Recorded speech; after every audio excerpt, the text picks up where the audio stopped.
40 ఏళ్ల నుంచి మీ అభిమానంతో మీరు గుండెల్లో పెట్టుకొని మీరు భుజాల మీద మోసి మీ రక్తాన్ని చెమటగా మార్చి జానారెడ్డి గారిని పల్లకిలో పోసింది కాబట్టి ఇవాళ ఈ రాష్ట్రానికి పెద్ద దిక్కైండు జానారెడ్డి.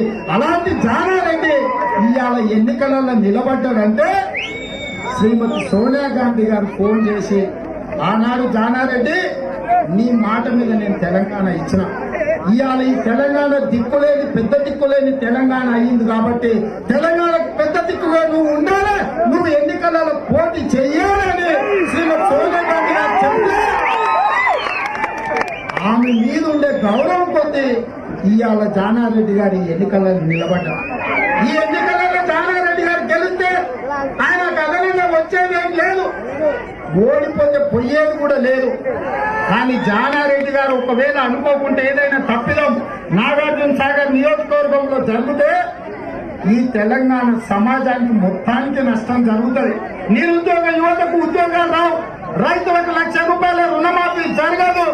ఇవాళ ఏ ఫీజు రియంబర్స్మెంట్ ఉందో, డబుల్ బెడ్రూమ్ ఇల్లు ఉన్నాయో, దళితుల 3 ఎకరాల భూమి ఉందో, ముఖ్యంగా మా లంబాడ ఎస్టీ సోదరులకు ఇవి వచ్చిన 12% ఇవాళ నష్టపోయేది మనం, ఇవాళ మనం నష్టపోతాం. కాబట్టి ఇవాళ ఈ తెలంగాణ రాష్ట్రానికి జానారెడ్డి గారి గెలుపు అవసరం ఉంది. నాగార్జున సాగర్ లో జానారెడ్డి గారి గెలుపు తెలంగాణ యొక్క భవిష్యత్తును మలుపు తిప్పుతుంది. ఈ రోజు అభివృద్ధి పదం వైపు నడవాలంటే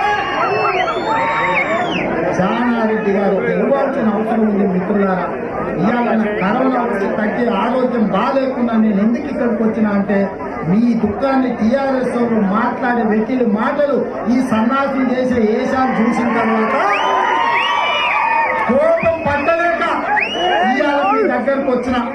ఇవాళ ఎవరికన్నా జానారెడ్డి గారు ముందర నిలబడి మాట్లాడే అర్హత ఉన్నారే? డ్రగ్స్ ఉన్నాడు ఒకడు, భూ కబ్జాలు ఉన్నాడు ఒకడు, శాండ్ స్కామ్లు ఉన్నాడు ఒకడు, ల్యాండ్ స్కామ్లు ఉన్నాడు ఒకడు, మైనింగ్ స్కామ్లు ఉన్నాడు ఒకడు, వైన్ స్కామ్లు ఉన్నాడు ఇంకొకడు. ఇవాళ జీవన్ రెడ్డిలు, భారత సుమన్లు, భాస్కర్ రావులు ఈ సన్నాసు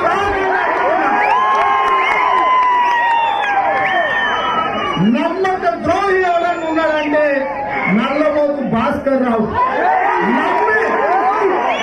నమ్మి 30 ఏళ్ళు ఎంబడున్నాడని నమ్మి సొంత కొడుకుకు మిర్యాలకు కూడా సీట్ అడగకుండా నమ్మిన నల్లబొమ్మ భాస్కర్ రావుకు మిర్యాలకు కూడా టికెట్ ఇప్పించి ఇవాళ ఎమ్మెల్యే చేస్తే చెప్పరాజు కాపీలు కానోడు చెట్ల కాడ కాపలు జానారెడ్డిని ఓడగొట్టా జానారెడ్డిని రాజకీయంగా సంపుతానికి బొడ్లో కట్టి పెట్టుకొని తిరుగుతున్నాడ.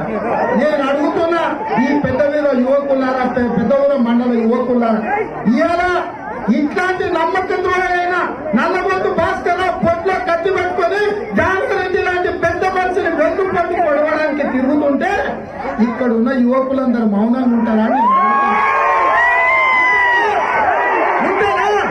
ఇట్లాంటి నమ్మక ద్రోహులను 100 మీటర్లు గోతి తీసి పాతి పెట్టాలా లేదా మీరు ఒకసారి చెప్పండి అని చెప్పి నేను అడుగుతున్నా. ఇంకొకడు ఉన్నాడు సుఖేందర్ రెడ్డి అని మిత్రద్రోహి.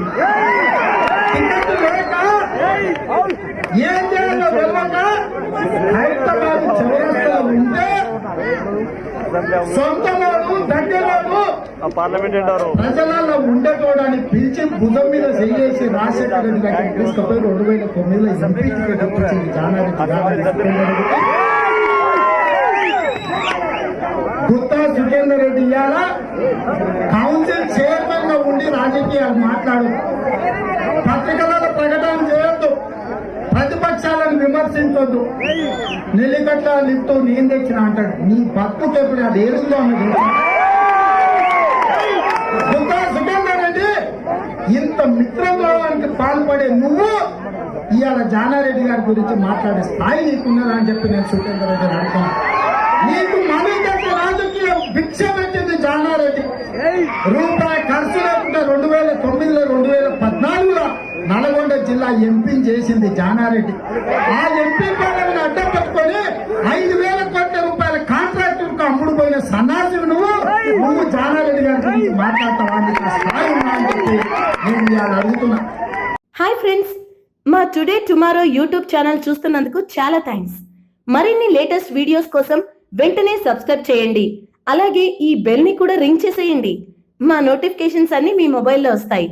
అలాగే మా వీడియోస్ మీకు నచ్చితే లైక్ చేయండి, షేర్ చేయండి, నచ్చకపోతే కామెంట్ చేయండి.